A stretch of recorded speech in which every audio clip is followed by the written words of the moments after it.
Hey there, I am Parth Doshi, exploring the field of RPA and sharing my learnings with you by making videos. So, this video is going to be on a very important topic. Here, we are not going to build any workflow or see how a particular set of activities are useful, but here we are going to learn how actually can we explore different types of activities in UiPath. So, many times I have seen people asking me the question like, how do you come to know about this set of activities, or like are this set of activities available in UiPath or not, or can I do the integration of this set of particular activities? So there are many different questions that comes up to me. So I thought, why not make a video on that? So you see, many times when I make a video, you might find an activity which you haven't heard before or you haven't explored before. But how do I get that topic? How do I explore different set of activities? How do they actually work? Many times it happens that when you want to build a workflow using a set of activities which are, there are very less videos available or there are less resources, but UiPath has a very good, you say, documentation of each of the activities available in the UiPath studio. So we are going to see how we can explore different activities, and you can learn about different activities and how are the resources useful to us. So without any delay, let's get started. So now there are two ways to do this. Okay, I'm going to show you both the ways on how you can actually explore different set of activities in UiPath and learn about them. So now the first one, this is the normal process that I have created. So now if you see, the default packages that are installed are Excel, Mail, System, and UI automation. So these are, you see, as a beginner, these are some set of activities that everyone should have a good knowledge about, or the activities which are available inside this package. You see, there are so many inbuilt packages, but we are not going to explore this side, but we are going to go to the activities panel. But what I'm trying to put the point of here is, these are the four packages that you should have a complete knowledge about as a beginner before you go towards advanced concepts. And even every RPA developer, maybe he's a beginner, he's a master, or he's already a working professional, they have a good hands-on this set of activities.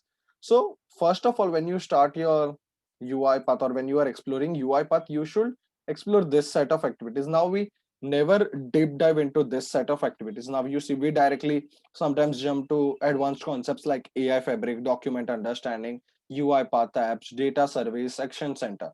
But they all will be only useful when you have the basic knowledge of UiPath and when you understand these concepts particularly. Okay, so now you see, if I click on app integration, if I click on CSV, you see there are three sets of activities. So this year you can have something, you can say, like a roadmap to learn UiPath or even revise UiPath. If you have already explored and you have built or worked on, but you, maybe because of some reasons you didn't work for a few months and then you want to get back on track, this is the method that you should use about exploring of different activities in UiPath. So now you see, when I click on CSV, there are three activities. Now if I just hover over it, copies an Excel range, table or sheet or table data saved for later, and paste it after existing data in a specified CSV file. So this is used after I want, if I want to insert a data into Excel file. So this can be used when I do not want to replace the existing data.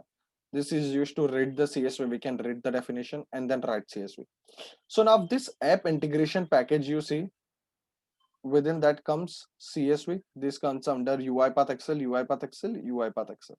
As we saw over here, there's already a package UiPath Excel. After that comes Excel.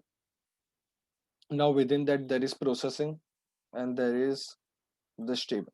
So if I click processing, you see there is autofill range, fill a range using a search range rule, copy range, execute macro, insert delete columns, rows, invoke VBA script, then there is lookup range, then there is remove duplicate range. Similarly, you see there are different set of activities over there. Now going towards mail. Now you see there are different mailing activities as well. So now you see, as and when you click over there, you have delete an exchange email message, and it is not at all difficult. So suppose I want to use this exchange activities, let me drag the exchange scope. Okay, before that, If I'm a beginner, I will just drag this. What error do I get? Value required, value for a required argument mail message was not supplied. So what do I understand over here is I have to supply the mail message, right? So once I supply that, okay, let's see what error do we get after that.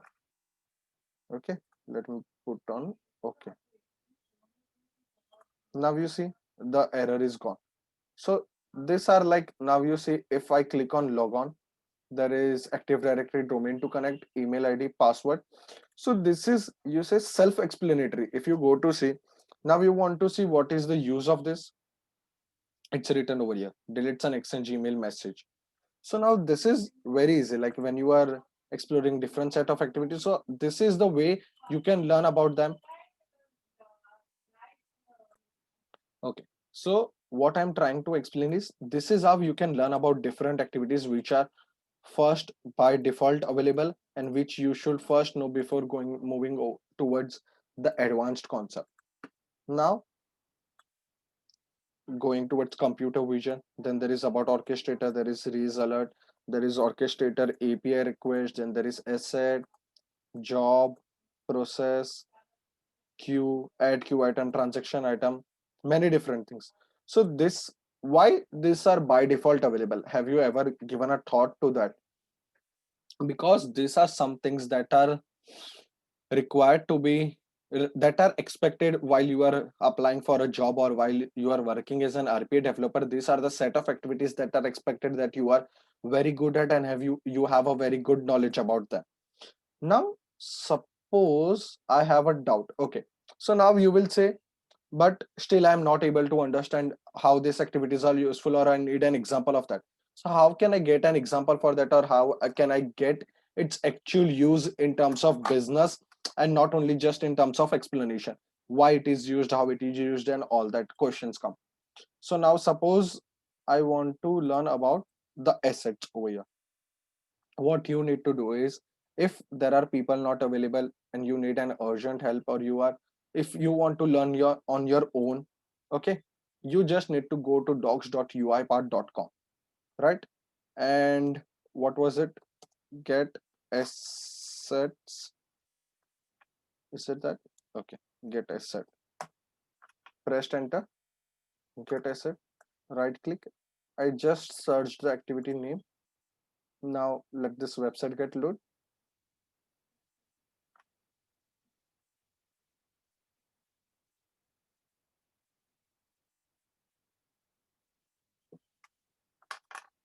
Now you see the complete definition, description, its input, its output, what are the things that you need to take care of, everything is given over here. So now after this, I don't think it can be very difficult for a person to understand and learn about different activities in UiPath. You see, gets a specified orchestrator asset by using a provided asset name. If the asset is not global, it must be assigned. So this is description, sorry. Input name, you need to give the name of asset as mentioned in the description. Orchestrator folder path, you need to give, if there are subfolders or modern folders, anything as such, you need to give that part accordingly. So you see I have the complete documentation available over here related to this activity. Now you see there are get jobs, what it is used for, why it is used for, and how it should be used, available starting with version 2018.1. You even have the version specified where it will be available and after which version it will be available. So you see, this is how you can learn about different activities. There is never like, there is, you say, scarce of resources. Resources are plenty, plenty resources are available, but there should be the desire to learn. Now this is how you can learn about different activities in UiPath, and I hope you got the links to, I will also put the link of this particular website, docs.uipath.com/activity, in the description, so you can have direct access to it.